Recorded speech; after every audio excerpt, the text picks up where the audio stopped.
Morning everyone. Nih, ini udah keluar jawabannya. Jawabannya lebih cepat. Nanti ke depan kita akan buat jauh lebih cepat lagi. Ini jawabannya lebih cepat. Kita akan buat lebih cepat lagi ya. Coba ya, aku coba lagi ya. Kirim pertanyaan baru. Tanya saham apa? Aku misalkan mau tanya saham apa ya yang kita masih punya itu.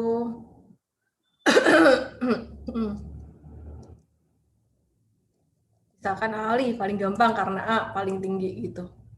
Oke, aku belum punya Ali, boleh beli nggak? Nah, terus ini dia kasih tahu jawabannya, otomatis gitu, langsung. Oke, mau tanya apa tentang agro? Nanti ada juga di sini, semua saham ada di sini. Selamat pagi semuanya. Pagi hari ini kita akan belajar tentang aksi korporasi perusahaan dan dampaknya terhadap harga saham dan pastinya juga outlook ya.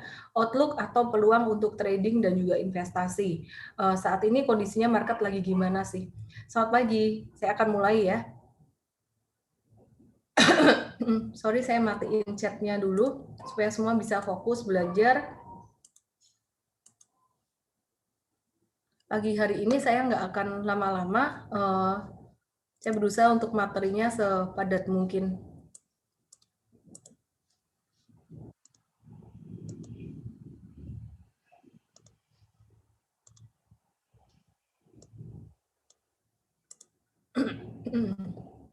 Oke, teman-teman udah bisa lihat presentasi saya, aksi korporasi dan pengaruhnya ke harga saham ya.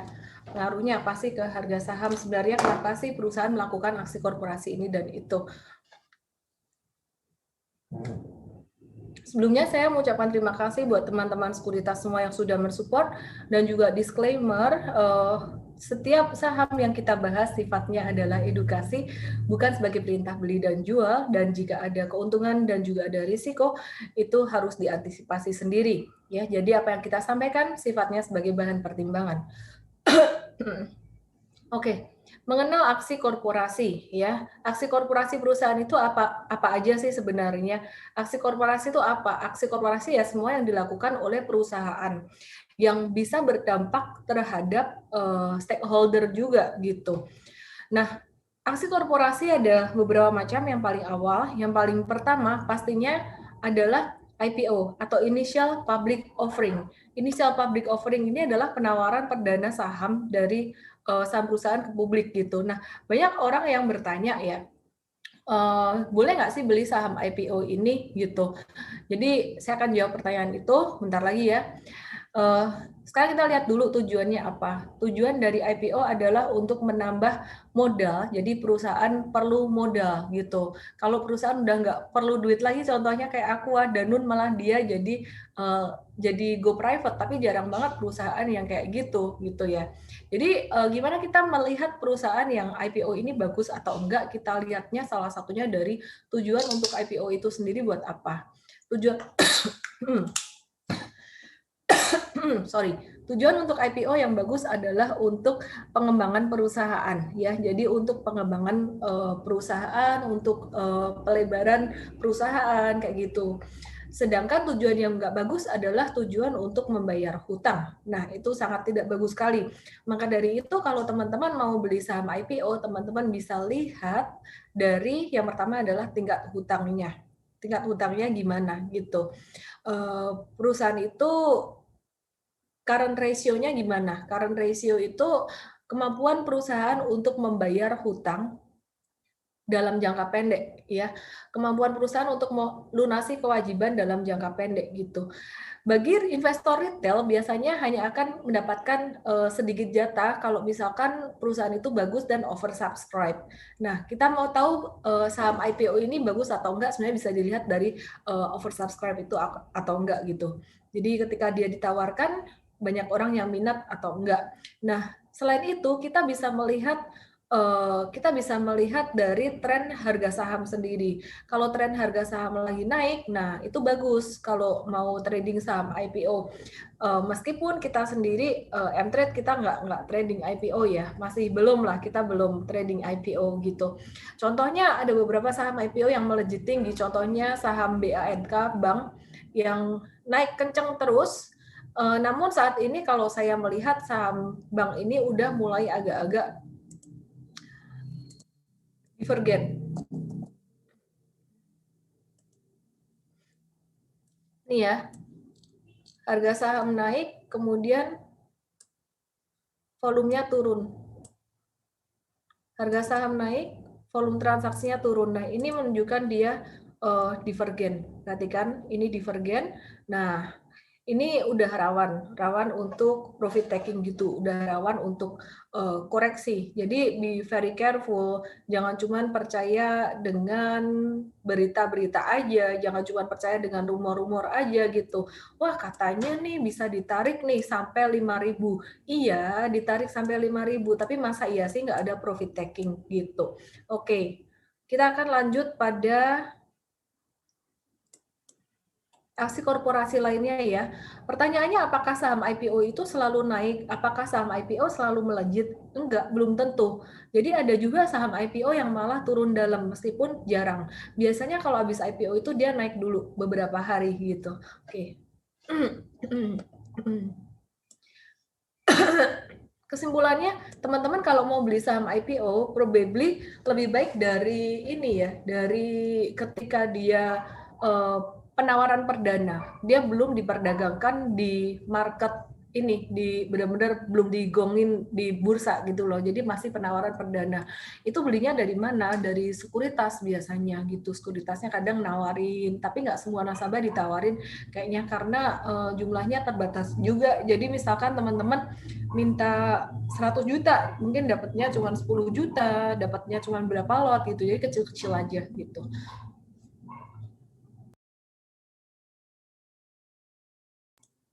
Oke, kemudian kebalikannya dari IPO atau go public adalah go private. Ini yang seperti saya bilang tadi. Ada dua macam penyebabnya. Yang pertama adalah dihapus paksa, yang kedua dengan sukarela. Ya, sukarela itu artinya memang kemauan dari perusahaan itu sendiri untuk go private. Nah, contohnya adalah Aqua atau Danone ya. Jadi jarang banget perusahaan yang seperti itu. Kalau ada perusahaan yang sampai go private karena kemauan dia sendiri, biasa harga saham itu cenderung naik sangat cepat gitu. Karena dia pasti akan buyback saham dari publik, dan waktu itu Aqua ketika mau buyback saham dari publik itu benar-benar susah banget, publiknya nggak mau gitu, investor publik itu nggak mau, retail nggak mau, jadi penawaran terus dilakukan, penawaran terus, naik harga terus sampai akhirnya investor retail itu mereka mendapatkan harga yang sangat bagus sekali gitu, jadi mereka untung sangat besar, jadi win-win solution lah, karena retail juga tahu perusahaan itu Danone sangat-sangat bagus gitu. Kemudian pengaruhnya ya pengaruhnya apa? Pastinya kalau delisting yang di penghapusan dari bursa karena perusahaan itu jelek, itu gimana nasib investor? Nasib investor adalah ya kalau sebagai saham itu ada dua macam, ada preferred stock, ada common stock. Nah, saham yang kita beli di bursa saat ini namanya adalah common stock. Nah, kalau kita pemegang saham common stock, itu kita punya hak paling akhir. Kita punya hak paling akhir kalau sampai perusahaan tersebut pilot gitu. Jadi kewajibannya yang pertama adalah mereka harus bayar ke preferred stock dulu, pemegang saham preferred stock gitu. Cuman kalau preferred stock ini agak-agak berisiko juga ya. Biasanya perusahaan yang keluarin preferred stock tuh aku lihat fundamentally agak-agak kurang kuat gitu. Kalau aku nggak salah sih preferred stock dia memberikan satu return yang tetap kayak deposito gitu. Maka dari itu perusahaan memiliki tanggung jawab buat bayar ke pemegang saham preferred stock dulu. Kemudian yang kedua baru ke karyawan, ke tenaga kerja dia gitu, bayar gaji, kemudian bayar hutang-hutang, baru yang terakhir banget itu ke kita gitu ke pemegang saham common. Maka dari itu sangat hati-hati sekali memilih perusahaan berdasarkan fundamentalnya untuk investasi jangka panjang. Nah, kalau misalkan cuman buat trading, memanfaatkan momentum kayak kemarin KF, Kimia Farma atau Indofarma itu. Nah, itu harus cepat-cepat keluar, cuan bungkus gitu ya. Jangan sampai serakah kalau udah auto reject atas sekitaran 3 kali, 2-3 kali lah, 3 kali itu biasanya akan diikuti dengan ARB beberapa kali gitu. Oke. Nah ini tahun 2010 ya. Oke, terus kemudian stock split. Banyak banget yang penasaran dengan stock split ini. Bahkan investor baru tuh penasaran kayak, waduh, takut kaget ketika lihat harga sahamnya turun dari 40.000 dulu, sempat 40.000 atau 30.000 ya, saya lupa pastinya. Di angka berapa tuh teman saya pernah punya satu saham, terus sahamnya jatuh, stock splitnya 1:10 gitu. Ini perusahaan blue chip bagus. Dia kaget banget sampai dia bilang, aku sampai mau geblak bangun dari tidur gitu. Aku pikir sahamku turun segitu, uangku hilang. Ternyata enggak ya. Jadi stock split itu gini, kalau misalkan teman-teman punya satu saham senilai 10.000, kemudian seharga 10.000, kemudian saham ini dia akan split jadi 5, 1:5, berarti ya dia akan split di harga masing-masing tuh 2.000. Nah, berarti teman-teman tadinya punya satu lot, sekarang punya 5 lot gitu. Dampaknya apa ke harga saham? Dampaknya pasti likuiditas jadi lebih besar gitu. Memang tujuannya untuk membuat saham itu lebih likuiditas lebih besar. Sehingga kalau likuiditas lebih besar harus dibarengi dengan demand yang lebih besar juga. Kalau demand tidak lebih besar, harga saham bisa jadi sideways lama. Kadang-kadang habis stock split biasanya turun sedikit gitu, kadang juga naik ya, jadi nggak tentu gitu. Nah, sedangkan kalau perusahaan tersebut fundamentalnya tetap bagus, itu biasanya dia akan tetap naik. Nah, untuk stock split ini berbeda dengan reverse stock split ya. Beda dengan reverse stock split. Ini saya kasih dulu contohnya beberapa saham yang lagi stock split. Ya, jadi kalau reverse stock split itu kebalikannya. Misalkan dari 5 saham itu digabung jadi satu gitu. Ini jadi satu saham aja ya. Jadi biasanya perusahaan-perusahaan yang melakukan reverse stock split ini fundamentalnya nggak bagus. Kenapa? Karena biasa harga sahamnya udah terlalu rendah gitu. Jadi biasanya perusahaan yang melakukan ini tujuannya adalah untuk membuat harga saham itu terkesan naik, padahal sebenarnya enggak, mengecoh investor pemula gitu. Seringkali dilakukan oleh perusahaan-perusahaan yang sahamnya kayak di harga-harga murah, 150 kayak gitu ya. Sempat beberapa kali terjadi, itu contohnya adalah ini UNSP, kemudian ada Bex, terus kemudian ada Friend yang dulu cukup happening ya, jadi naik. Ini contohnya Bex, waktu itu Friend juga kayak gini udah lama banget, ini naik tinggi ya, terus kemudian koreksi. Setelah itu koreksi, dia akan kembali lagi. Nah, jadinya kalau kayak gini malah lebih parah gitu. Bukan, ini lebih parah. Jadi nilai dari saham punya investor ini lebih menyusut. Bayangin kalau misalkan dia nggak reverse stock split, dia kena di angka 50. Nah, itu kan berarti udah mentok banget di bawah. Tapi karena dia reverse, misalkan dia reverse 1:2:1 aja gitu. Jadi anggap 50 itu setara dengan 100. Kalau dia turun lagi jadi 50, artinya itu sebenarnya udah di bawah harga 50 yang awal gitu. Jadi nilainya habis gitu. Kalau ada berita perusahaan mau reverse stock split, udah buang aja, jual aja dulu. Tapi kalau sahamnya nyangkut gimana di harga 50? Itu saya punya juga satu saham LT sampai sekarang masih nyangkut terus di harga 50. Kalau sampai one day saya nunggu dia naik ya, karena mau gimana mau jual juga nggak bisa. Kalau di pasar nego juga jatuh banget waktu itu gara-gara super iseng banget, karena saya pikir beli di 50 nanti naik dikit sekitaran, kalau naik Rp50 kan sama dengan untung 100%. Nah, waktu itu suka ngetes, udah lama banget, udah bertahun-tahun yang lalu gitu. Akhirnya kejebak dan 50 itu sampai sekarang gitu. Ya, jadi kalau jangan sampai ada berita tentang reverse stock split. Kalau sampai ada berita tentang reverse stock split, saya mendingan jual di harga nego, di pasar negosiasi gitu. Oke, kemudian dividen. Ya, dividen ini teman-teman udah tahu lah ya. Udah tahu ya tentang dividen ini. Yang perlu diperhatikan adalah teman-teman kalau misalkan dividennya tanggal 20 gitu. Berarti teman-teman yang beli pada tanggal 20 ini dan hold sampai sore nggak ditutup, nggak dijual, itu teman-teman masih dapat keuntungan gitu ya dari dividen ini, masih bisa dapatin dividen. Nah, kemudian dari tanggal 20 kemudian besoknya tanggal 21-nya namanya ex date gitu ya. Jadi itu udah ex date itu artinya teman-teman yang beli pada tanggal 21 itu udah nggak dapat dividen gitu. Oke, terus beberapa perusahaan yang dividennya tinggi yaitu PTBA dan fundamentally cukup oke, PTBA, terus kemudian BJTM. Teman-teman bisa lihat di menu education, M-Trade, di sini ada menu education, bisa dilihat di sini cari dividen. Nah, ini ada beberapa tulisan tentang dividen.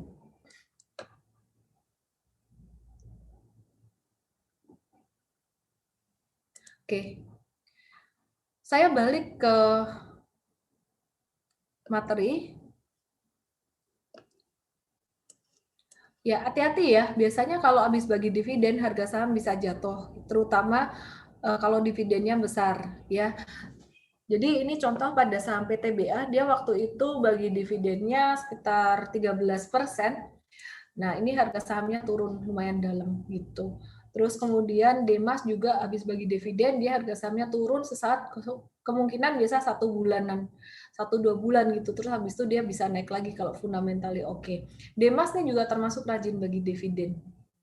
Delta Mas. Oke, terus kemudian aksi korporasi berikutnya adalah buyback.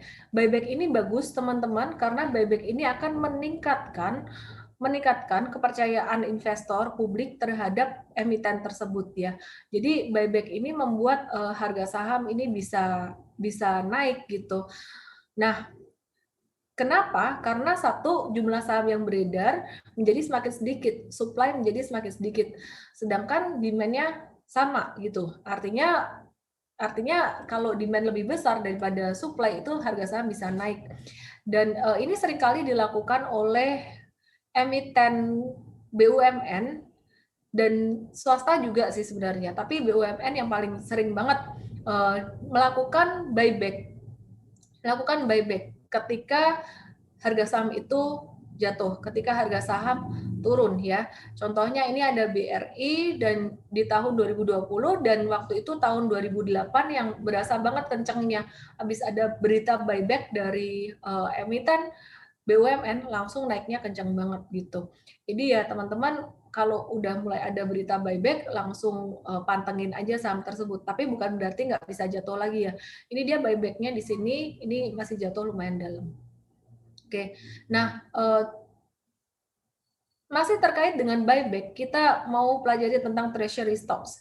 Emiten yang baru aja melakukan penjualan kembali untuk saham yang udah di buyback ini adalah SIDO dan mereka juga melakukan keterbukaan informasi. Ini tujuannya untuk menjaga likuiditas gitu ya. Jadi memang nggak ada alasan yang gimana-gimana, emang untuk menjaga likuiditas. Waktu itu juga pernah saya bahas di Instagram post saya gitu.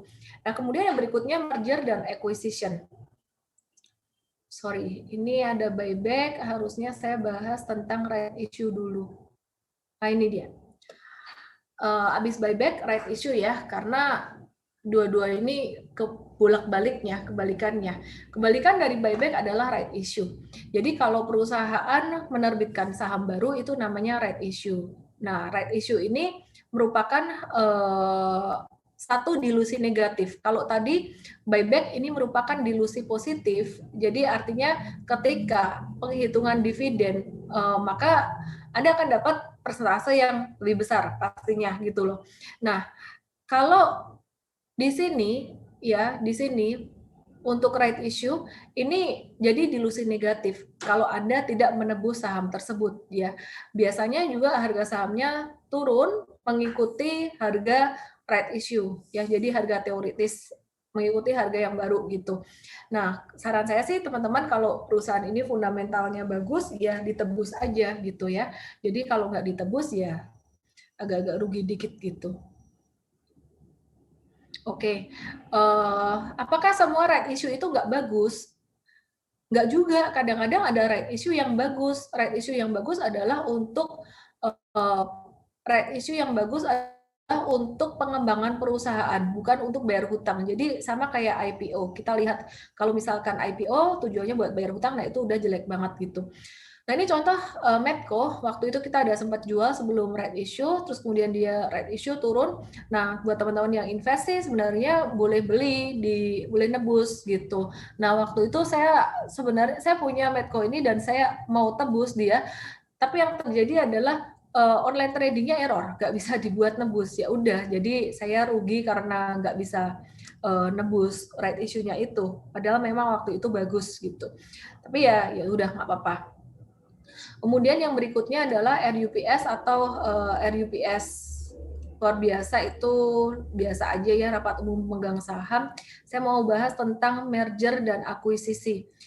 Nah, merger dan akuisisi ini akan membawa dampak yang sangat positif sekali terhadap harga saham. Bedanya kalau merger tuh penggabungan dua perusahaan, sedangkan kalau akuisisi itu pengambil alihan sebagian aja dari perusahaan.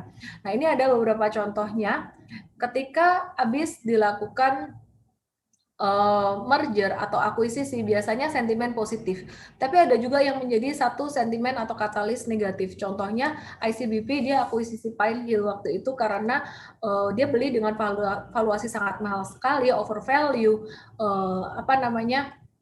dengan, dan ini bisa membuat tingkat hutang si ICBP ini menjadi meningkat sangat tinggi sekali gitu. Jadi ini short term correction untuk si ICBP tersebut gitu ya. Karena sebenarnya fundamentalnya bagus, tapi karena sentimen jangka pendek waktu itu jadi turun. Dan sekarang ngomong-ngomong tentang ICBP, harganya udah dekat banget dengan harga bottom di Maret dan juga Mei kemarin. Jadi teman-teman yang mau investasi untuk jangka panjang sekitaran 3 tahun sampai 5 tahun itu boleh banget gitu.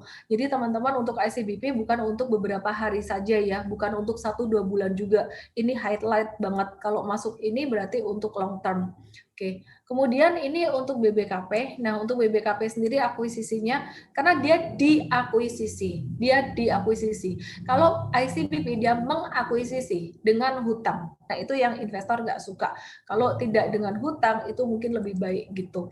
Nah, kalau BBKP ini dia diakuisisi sehingga membuat perusahaan itu menjadi maju lebih cepat, menjadi naik lebih cepat, ke depan juga prospeknya akan lebih baik gitu.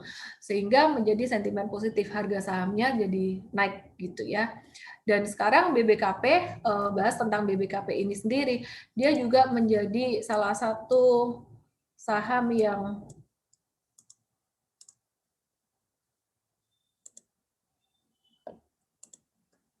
menarik buat kita tradingkan ya.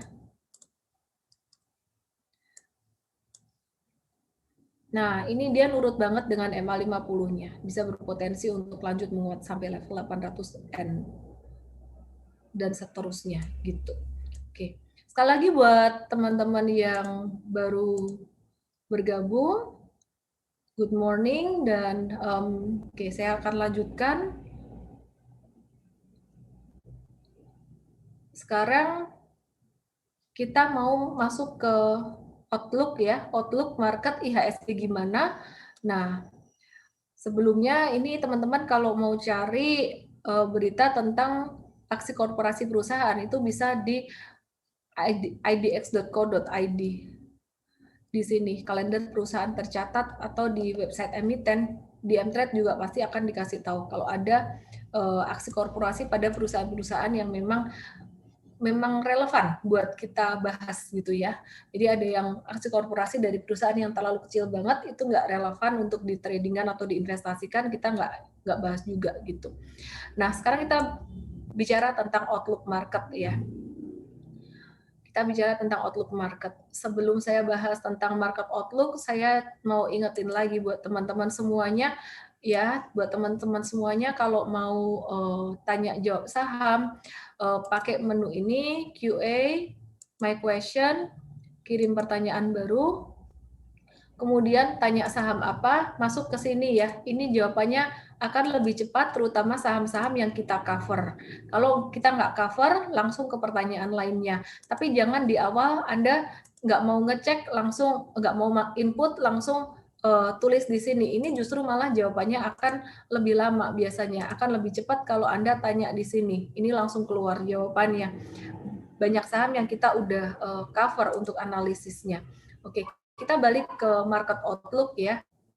Market outlook saat ini COVID-19 berita baik sekali, berita bagus, udah mulai agak-agak turun. Kayaknya vaksinasinya udah mulai efektif ini. Dan karena udah banyak yang kena COVID, juga udah mulai terbentuk herd immunity gitu. Nah, berita yang terbaru kemarin adalah US bond yield itu naik dan itu merupakan satu sentimen negatif buat bursa saham baik di Amerika maupun di Indonesia. Kenapa dengan Indonesia? Kenapa kok sampai terkait ya dengan Indonesia? Karena gini, karena spread dari US bond yield 10 years US bond yield itu di Amerika dengan 10 years US bond yield di Indonesia, spreadnya itu besar. Nah, setiap kali kalau itu spreadnya besar, biasanya harga saham akan terkoreksi gitu. Oke, nah kemudian yang terakhir ini ada berita tentang Bitcoin ya. Jadi sentimen tentang Bitcoin atau cryptocurrency itu naik semua. Sehingga yang kaitannya dengan saham apa sih? Sehingga ini membawa pemerintah menjadi aware dengan mata uang digital atau CDBC itu sendiri gitu ya. CDBC itu bukan rupiah, tapi pemerintah mau buat mata uang digital, dan ini kaitannya dengan bank-bank digital yang dulu kita nggak lirik. Ini saya menjadi, oh ini potensial untuk bank digital ini gitu. Nanti saya akan bahas Arto secara khusus di belakang ya, jadi tunggu nanti kita sampai bahas saham ya. Oke.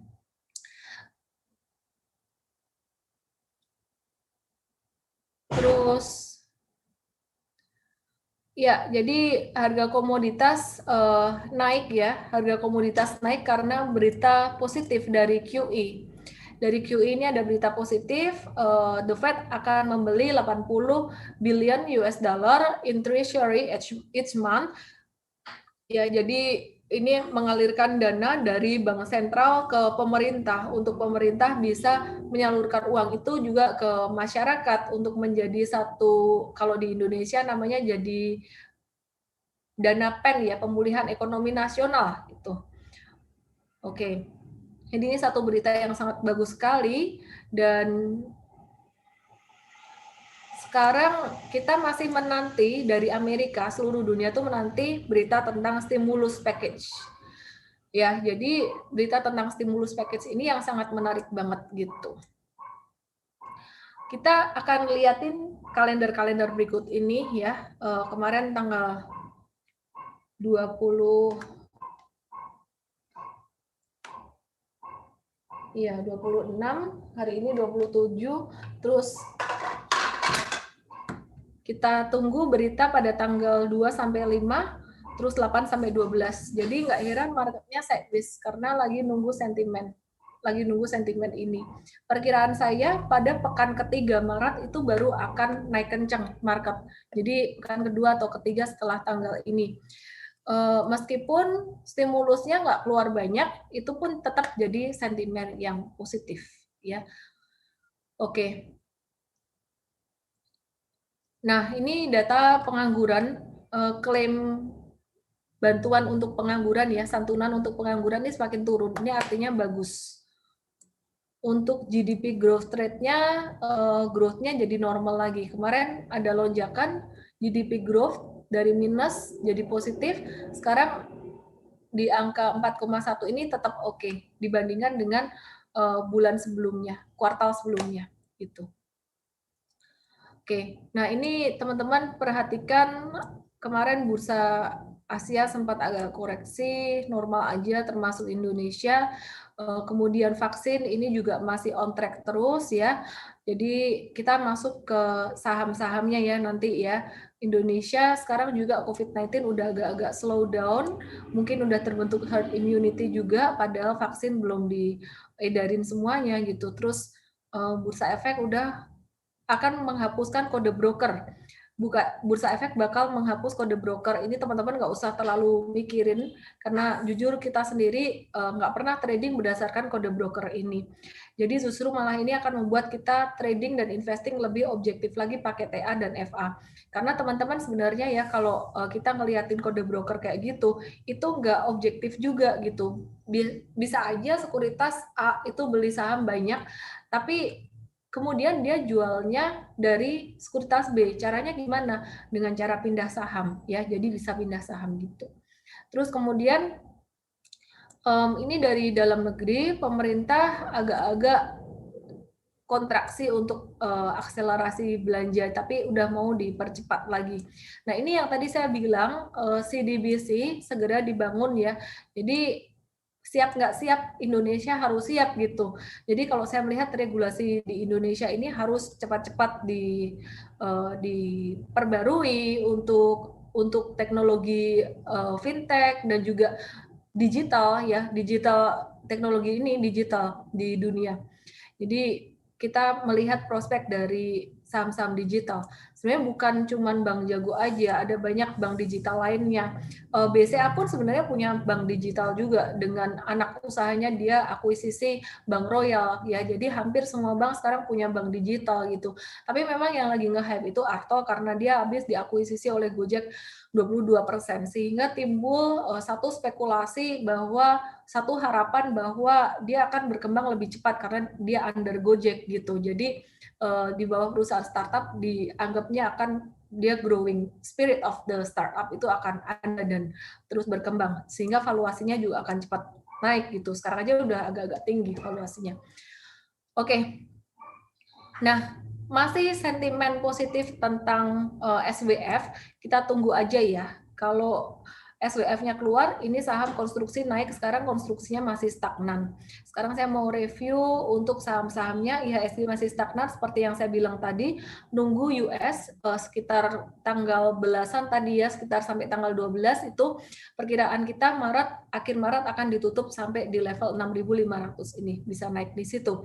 Nah, IHSG udah dekat-dekat banget dengan resisten monthly-nya. Ya, jadi kita wait and see dulu aja ya sampai akhir Maret nanti ya, gitu. Jadi kita masih investing, ada beberapa saham yang masih bisa diinvestasi dan 20% masih trading gitu. Saham apa aja yang masih bisa diinvestasi, nanti saya akan kasih tahu secara historical. Ini Maret udah mulai agak-agak turun statistiknya dibandingkan dengan Desember ya. Desember itu naik tinggi, tapi ini Januari, Februari, Maret masih bisa naik, tapi naiknya nggak kencang biasanya gitu. Tapi perkiraan saya, karena kemarin Januari udah turun, Februari juga udah sideways, perkiraan saya Maret tahun ini akan ditutup dengan hijau ya. Oke, Maret, April hijau, baru kemudian Mei mulai waspada lagi, koreksi gitu. Nah, nanti analisisnya kita akan update lagi dari waktu ke waktu. Jadi analisis itu tidak bersifat fix. Kita melihat segala sesuatu kemungkinan yang terjadi di depan mata. Jadi forward looking berdasarkan apa yang akan terjadi di depan mata gitu. Nah, sektor yang potensial apa aja nanti saya akan bahas. Kita akan review untuk laporan keuangan dulu emiten pada kuartal 4. Perhatiin teman-teman, hampir semuanya minus, tapi tetap ada yang positif. Nah, kita lihat BRIS. BRIS ini cakep ya, dia laporan keuangannya oke. Secara year on year positif, QOQ-nya juga bagus. Terus yang masih positif lagi adalah SIDO, kalau Unilever ya segitu-segitu aja. Nah, kita lihat di sini Astra Agrolestari yang punya ya sabar-sabar ini positif. gitu. Terus ya ini revenue-nya naik, kemudian labanya secara year on year, teman-teman bisa perhatikan ini labanya dari BRIS dia naik 235%, labanya SIDO naik 16%, dan laba AALI naik 266%. Ini laporan keuangan bagus banget, tapi perusahaannya masih jalan di tempat gitu untuk harga sahamnya. Jadi be very patient ya teman-teman ya, jadi sabar-sabar aja gitu. Minggu depan kita akan bahas tentang review saham-saham yang laporan keuangannya keluar lagi. Pastinya minggu depan udah akan semakin banyak yang keluar gitu. Oke. Tapi yang menarik nih ya, ini tahunan naik, year on year naik labanya, BRIS malah QOQ labanya turun. Ya ini QOQ-nya labanya turun gitu. Sedangkan yang sangat menarik sekali ini SIDO dan juga AALI. Ini laba baik tahunan maupun quarterly ini naik semua ya. Jadi teman-teman ini bagus buat investing, hold aja yang punya, ini juga yang punya hold aja. Oke. Untuk BRIS saya akan langsung bahas. Tadi saya bahas BBKP, kemudian sekarang saya mau bahas BRIS dan juga saham-saham banking second liner dulu. Kalau BRIS ini sangat menarik sekali. Ini Mtrade kemarin juga ada, Mtrade udah punya BRIS ya, udah punya dulu nih. Harganya untuk trading maksimal di 2.900 ya, di hold aja dulu, masih potensial. BBKP dan BJTM itu juga potensial gitu. Nah, BJTM ini malah dikasih diskon lagi, teman-teman. Mtrade kemarin udah masuk maksimal harga 840, jadi tinggal nge-hold aja. Kalau belum punya ya ditunggu aja di bawah itu. Terus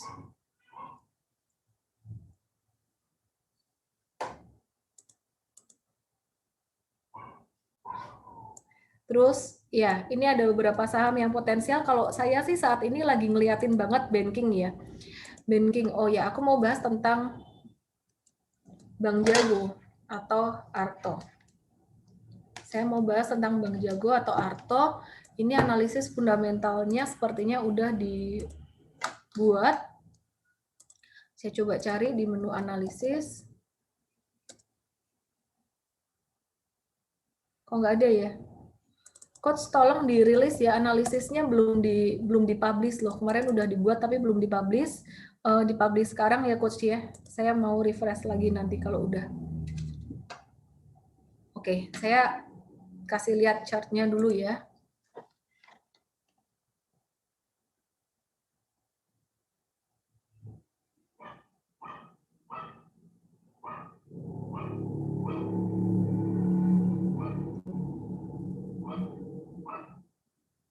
Oke. Untuk Bank Jago, ini bakalan ada right issue juga. Jadi teman-teman kalau right issue biasanya akan agak-agak turun dikit. Jadi yang belum punya sih kalau saran aku sabar-sabar ya. Ada yang bilang, wah ini nggak bakalan turun gitu, bakalan naik terus. Tapi ya saham masa iya sih naik terus nggak ada turunnya. Kalau saya sih prefer tunggu koreksi. Saya jadi tertarik dengan Arto ini karena pemerintah udah mulai ngomong tentang CDBC itu tadi. Jadi satu katalis yang positif. Ini biarin dia koreksi dulu membentuk pennant. Mungkin sekitaran 8.400 sampai 9.000-an gitu. Kalau dia nggak bentuk pennant, dia bentuk rectangle ke samping sini. Ini akan jadi menarik kalau dia breakout di atas 10.900, 10.850 sampai 10.900. Ini jadi menarik di sini. Nah, Bank Jago ini dia berencana untuk right issue sebanyak 3 billion saham baru, 3 billion, 3 billion saham baru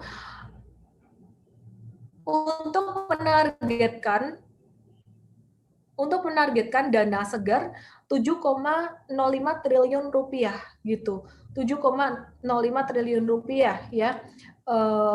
Ya dengan harga transaksinya 2.350 nanti. Harga transaksi 2.350 per share. Nah, ini udah keluar di Arto. Tung bunyi. Thanks ya coach ya. Jadi yang saya bahas udah bisa dilihat di sini teman-teman. nih gitu. Terus kemudian jumlah right issue ini sekitar 27,6% dari current outstanding shares-nya. Ya, jadi right issue-nya akan dijalankan setidaknya 5 hari kerja setelah tanggal 10 Maret sampai 17 Maret. Jadi udah dekat-dekat ya, jadi dekat-dekat ya teman-teman, dekat right issue. Terus kemudian valuation-nya gimana? Kalau valuation-nya sekarang agak-agak mahal, untuk setelah right issue justru malah jadi agak diskon gitu. Jadi di angka ini kan PBV-nya 83,7 kali. Setelah right issue itu PBV-nya di angka 13 kali PBV. Nah, ini belum ditulis di sini, tolong Coach Gracia dibantu ya, Coach Gracia atau Coach Robert dibantu gitu. Jadi dilengkapin untuk informasinya. Harga right issue-nya Arto ini di 579 banding 160 ya. Terus kalau lihat earnings-nya di masa lalu gimana? Aduh, jangan dilihat earnings-nya di masa lalu. Ini bisnis model perusahaan juga udah berubah, dia udah diakuisisi. Oke.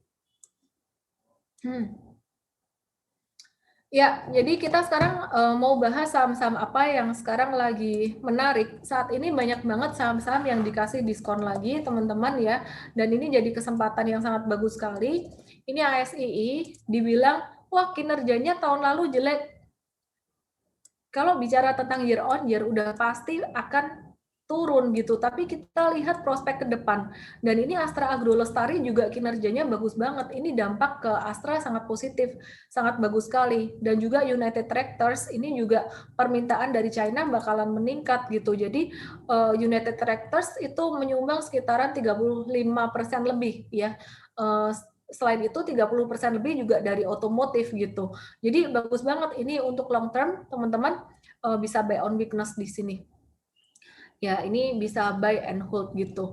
Terus kemudian ya untuk trading pun juga ini sebenarnya cukup menarik, tapi kita prefer untuk investing karena geraknya biasanya kalau perusahaan blue chip ini agak-agak lambat gitu.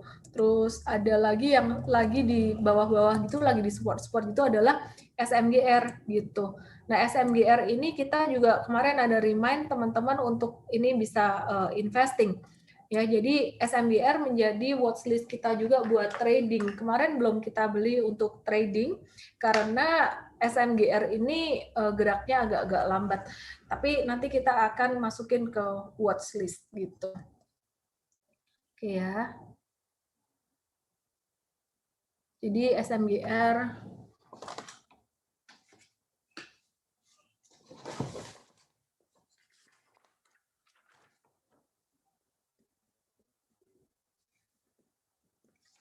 kita watch untuk trading. Kemudian ada lagi yang lagi di support, yaitu ada saham BRPT, kita lihat. Tapi udah agak-agak naik ya, jadi kita skip aja dulu.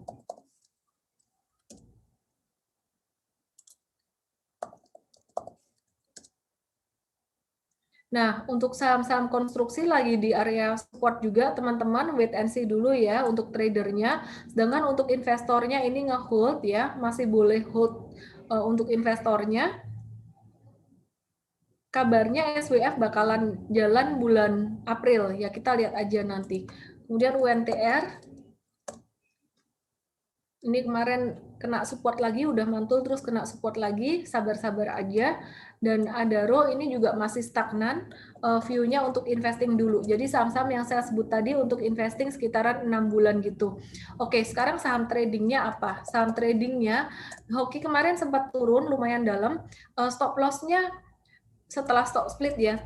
Tapi ini dia ketahan oleh dua support kuat. Akhirnya kemarin setelah kita mempertimbangkan ada alasan ini, kita turunin stop loss-nya di 266 gitu.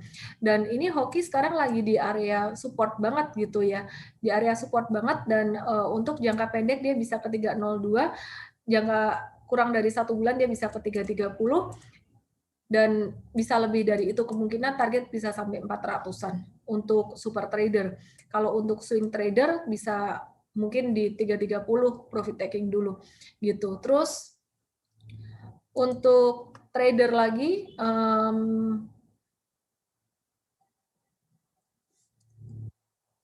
saham grup MNCN ini mulai aktif untuk grup MNCN. Ini agak-agak stagnan.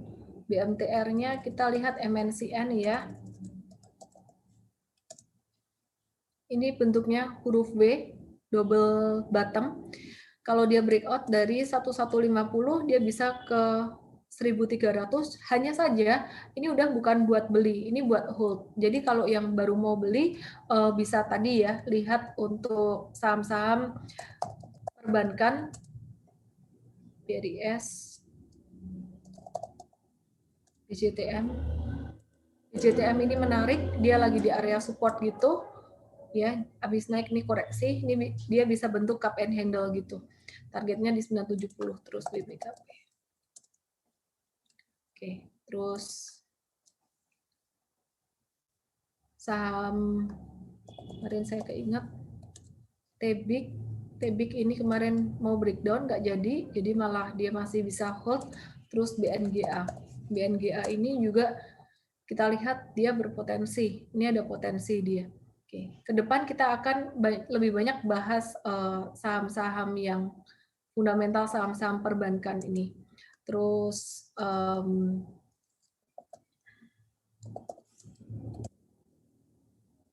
masih stagnan SMBR-nya.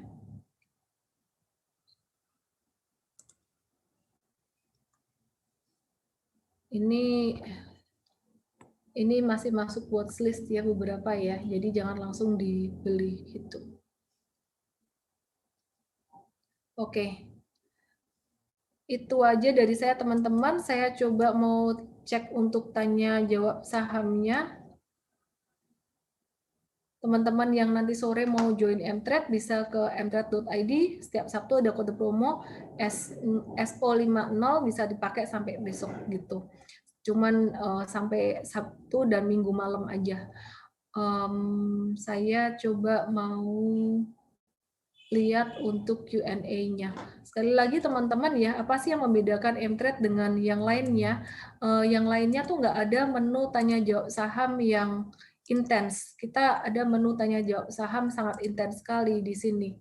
Jadi teman-teman bisa tanya jawab saham, kita kembangin di sini ya. Jadi mungkin ada yang nanya apa sih bedanya dengan yang lain.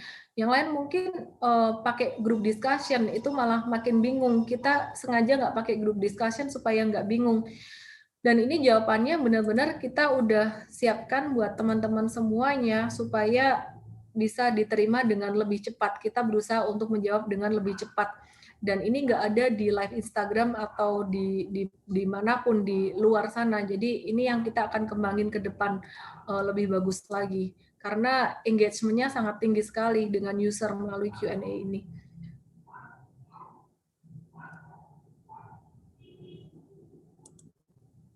Angga Fauzi, ke depan kita masih nggak bisa nge-track transaksi user ya. Ke depan kita akan usahakan supaya bisa ada online trading ya, bisa transaksi di tempat kita sehingga kita bisa track untuk transaksi user. Karena kalau nanya ada award nggak buat user yang berprestasi, gimana cara kita ngukurnya gitu.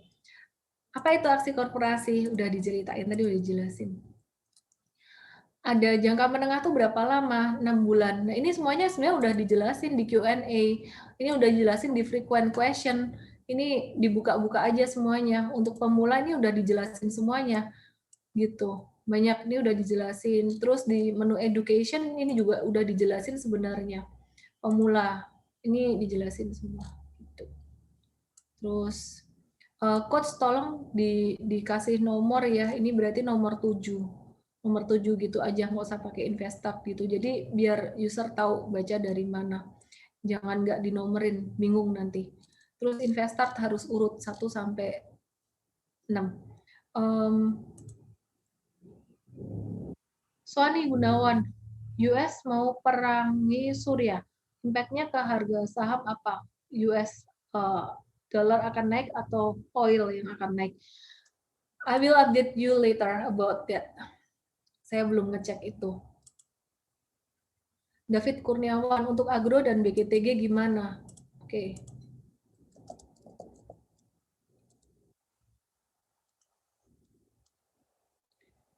Agro agak rawan profit taking sih ya. Saya lebih prefer ke BRIS, BJTM, dan BBKP serta BNGA. Kalau BGTG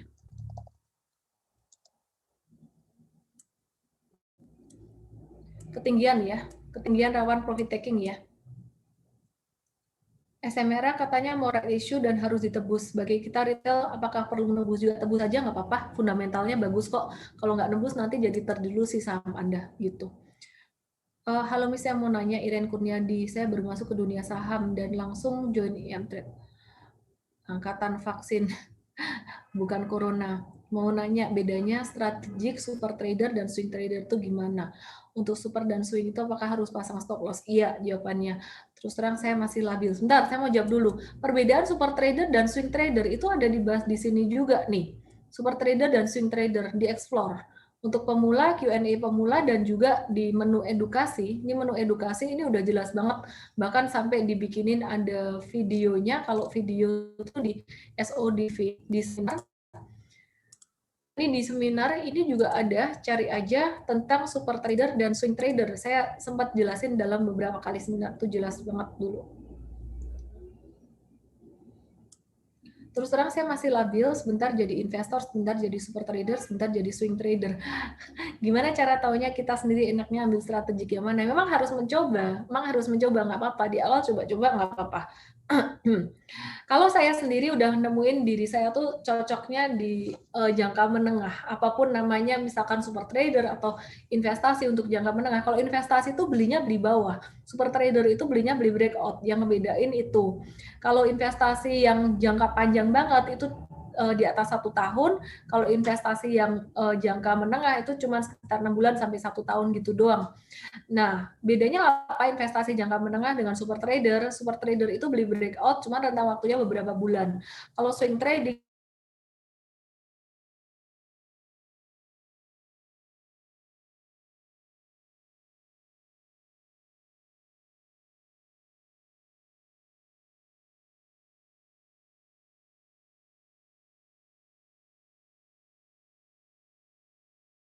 Instagram Live, terus yang membedakan Mtrade dengan Instagram Live dan juga edukasi-edukasi yang lainnya, yaitu dan juga grup-grup lainnya ya. Kita nggak ada grup biar nggak bingung untuk teman-teman semuanya. Oke.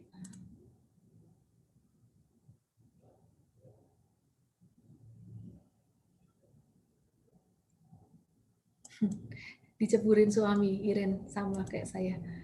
Morning. Mi senyum dong. Orang lagi jelasin gimana senyum. BRIS kapan stock split? Dia mau right issue, bukan stock split. Imbasnya ke harga saham gimana ya? Kalau fundamentally oke ya ditebus aja nggak apa-apa. Harga saham biasanya kalau stock split agak-agak turun, tapi nanti kita biasanya sebelum stock split kita udah profit taking dulu kalau tahu mau turun gitu. Kita lihat sikon nanti kita lihat sikon ya. Gimana pengaruhnya Treasury bond US ke market IHSG? Apakah IHSG bakalan crash? Minggu lalu market Asia turun besar. Kalau aku lihat ini market turun sementara aja sih ya, jadi nggak sampai yang turun sampai dalam banget gitu. Suaranya kekecilan masa sih? Oil saya update ya. QRI same dan fundamental same setelah dibeli MTEK. SAME same saya belum ada fundamental view, tolong coach disiapkan untuk SAME. Aku liatin dari teknikalnya dulu aja. Kalau FA-nya mesti di-update. Agak-agak mau turun sih dia, lagi konsolidasi. Miss, tentang pajak buat kita yang beli saham, mana yang masukin ke harta kita? Ya hasil jualan. Hasil jualan itu kan jadi duit ya, itu jadi harta, terus sama saham yang masih di hold. Hasil penjualan dan juga saham yang masih di hold itu yang masuk ke harta. Kita ada bikin konten tentang pajak kayaknya di sini. Saya nggak tahu udah dinaikin belum ya. Seingat saya kemarin ada tim konten kita ada bikin konten tentang pajak. Coba saya cek dulu. Kalau nggak ada, tolong dinaikin ya, Coach Robert. Nggak ada. Minta tolong dong dinaikin gimana caranya pelaporan pajak untuk saham. Gimana cara mendapatkan saham yang baru IPO? Kalau udah melantai di bursa tinggal beli di pasar reguler. Kalau belum order lewat brokernya. Kemarin saya jualan Antam, nggak jual Aisyah karena masuk rumah sakit dan nggak ngikutin M-Trade. Gimana prospek Aisyah?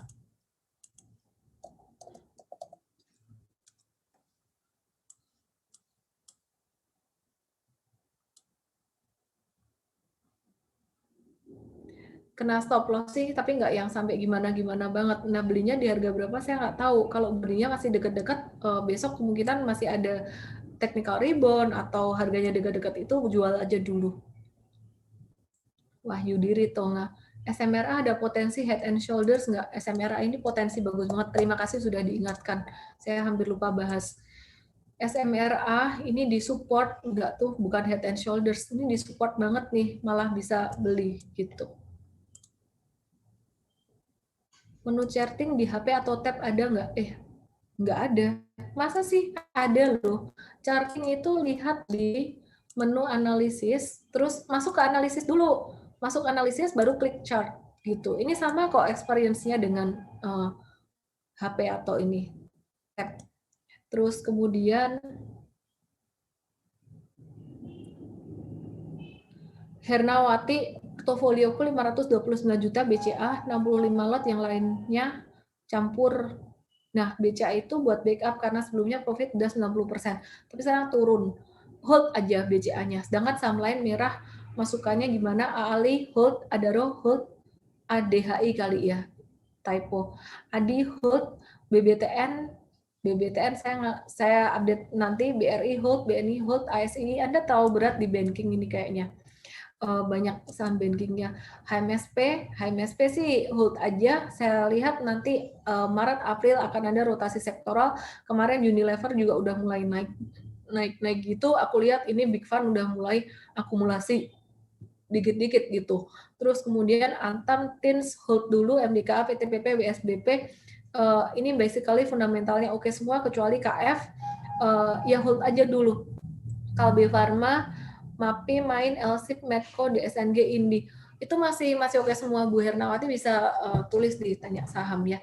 Nah, ke depan kita akan launching untuk menu baru Q&A. Itu kita akan launching ke My Question, ini ada tanya portofolio. Jadi kita siapkan menu untuk tanya portofolio. Oke. Nah, kalau yang nanya apa bedanya dengan Instagram Live, kalau sampai nanya kayak gitu berarti masih belum mengeksplor aplikasinya secara keseluruhan. Mungkin karena nggak ngerti, jadi kita educate di sini, kita ajarin cara pakainya terus. Gimana caranya bisa dapat posisi saham di IPO? Mesti order ke brokernya. Kalau tanya di Q&A bisa perlu waktu 10 menit. Makanya pakai ini, jangan males nge-explore di sini. Kadang tuh ya, kadang biasanya user saya lihat behavior-nya ya, males pakai ini.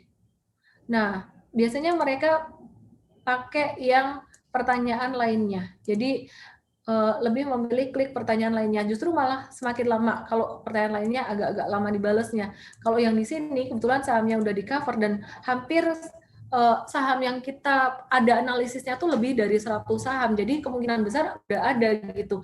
Kecuali Anda nanyanya saham yang benar-benar yang nggak trending banget saham tidur. Nah, itu kita nggak belum cover gitu, belum backup. Oke. About red issue breeze, strateginya gimana? Tadi saya udah bahas.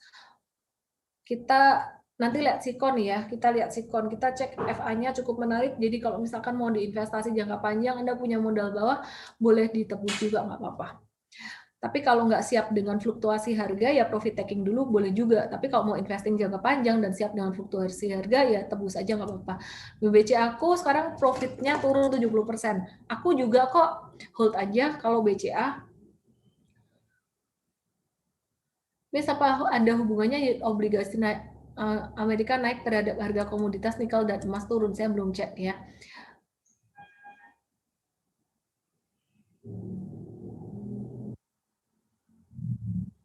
Novina, Miss mau kasih masukan untuk coach yang kemarin di briefing. Tolong dong disebutin namanya supaya kita bisa ajarin lagi.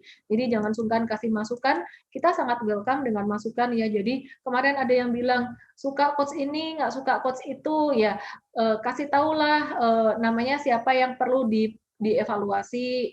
Kita nggak baperan kok. Kita tim di belakang layar kita bekerja dengan fun gitu. Jadi kalau misalkan ada yang perlu dievaluasi atau diperbaiki, kita akan perbaiki gitu. Jadi jangan terus mau kasih masukan coach tapi nggak mau kasih tahu namanya, itu gimana caranya kita evaluasi dan membantu untuk jadi lebih baik.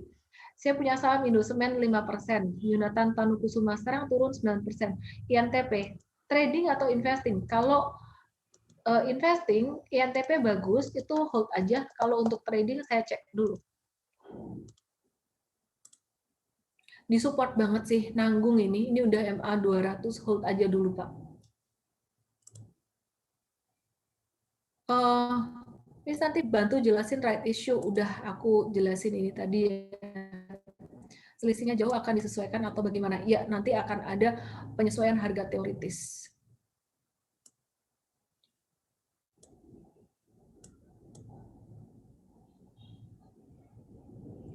Gimana cara kita tahu sekuritas penjamin yang bagus? Ya dari historicalnya, kalau dia jadi penjamin emisi, banyakkan sahamnya naik atau turun.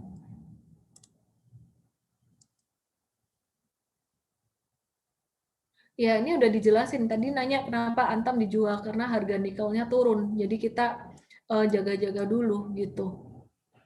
Sebelum dia turun semakin jauh. Karena swing trading ya, kalau nggak mau aktivitas beli jualnya cepat, jangan swing trading, lebih ke arah super trader atau investing gitu. Nah itu banyak yang bingung, swing trader atau super trader, tadi saya udah jelasin dikit ya, konsekuensinya apa. Tadi yang bingung, super trader atau swing trader, bisa ngelihat di menu education, seminar, ini bisa cari swing super apa ya waktu itu ya, yang konsekuensi super and swing trading.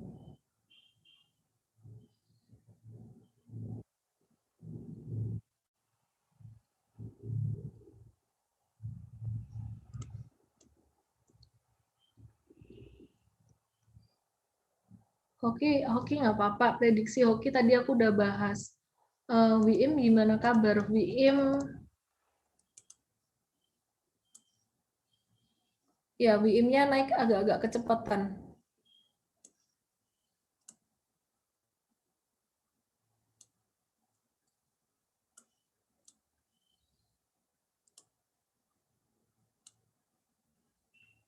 Ya, kita bakalan profit taking dulu sih dalam jangka pendek.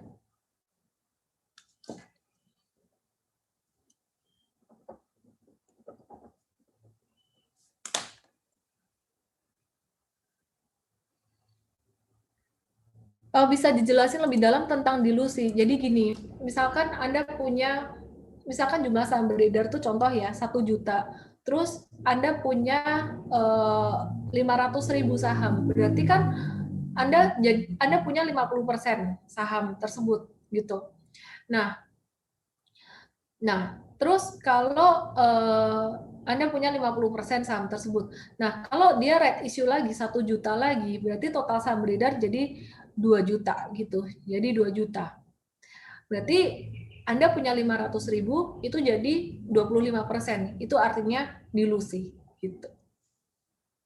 Apa masuk nebus pada red issue, gimana mekanismenya? Nebus tuh ya beli lagi, nebusnya ya nebus beli saham lagi. Jadi biar tadi persentasenya kalau misalkan 25%, Anda pengen jadiin 50% lagi. Contoh ya, 50% dari 2 juta saham beredar, Anda beli, ini angkanya aku bikin gampang aja ya. Anda mesti beli 500.000 saham lagi supaya nggak terdilusi kayak gitu. Itu mekanismenya ke broker aja langsung. Kalau ICBP itu termasuk aksi korporasi apa? Dia akuisisi, tapi dia yang mengakuisisi. Efeknya tadi aku udah jelasin. Kalau harga right issue lebih rendah, cenderung turun. Iya, betul.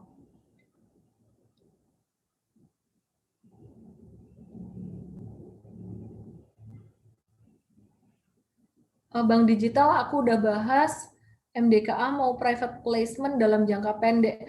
Private placement itu dia keluarin saham baru, tapi dijualnya eh, ke institusi gitu. Jadi dijual ke institusi. Nah, dampaknya apa? Kalau aku sih ngelihat private placement biasanya lebih ke dampak positif ya. Dan kemudian kita ngelihat dari stimulus itu juga sangat berdampak sekali gitu untuk MDKA. Betul stimulus batal dikeluarin, enggak, belum juga keluar beritanya. Mungkin nggak akan sebanyak yang direncanakan, tapi tetap keluar. Saya perhatikan kemungkinan besar masih akan keluar gitu. Tapi kita update lagi nanti. SMRA lagi, banyak yang nanya SMRA, masih layak di hold sih SMRA, masih banget gitu. Mungkin ini saya cepetin aja pertanyaannya, banyak yang udah dibahas. Adrian Susanto, Arto valuasinya mahal, tapi bukannya saham yang baru IPO wajar mahal. Arto sih lebih ke arah growth investing. Kalau mau investing itu bukan value investing gitu. Ya, jadi sekarang Antam juga valuasi mahal, tapi kok institusi masih banyak yang mau, itu lebih ke arah growth investing. Arto, RUPS, dan right issue udah dibahas. Iya, LC Perindah Febri itu gak ada pergerakan sama sekali, padahal harga CPO global naik, ya tinggal tunggu giliran aja sih. Kalau aku ngelihat dia membentuk pattern konsolidasi yang cukup rapi, cukup bagus, ya sabar-sabar aja. Minta advice-nya untuk do it, Muhammad Isnan. Ini juga sama, masih sideways aja semuanya.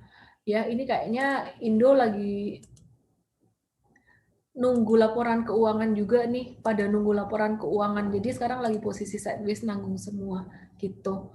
Oke, itu aja dari saya. Semoga bermanfaat teman-teman semuanya, dan selamat berakhir pekan teman-teman yang terbantu dengan layanan kami. Berikan bintang 5 dan review positif, dan sempatkan waktu di weekend untuk explore Q&A yang kita udah buat, kemudian frequent question, dan juga menu-menu edukasi lainnya. Saya Ellen May, we help people to make money and change lives better. Salam profit.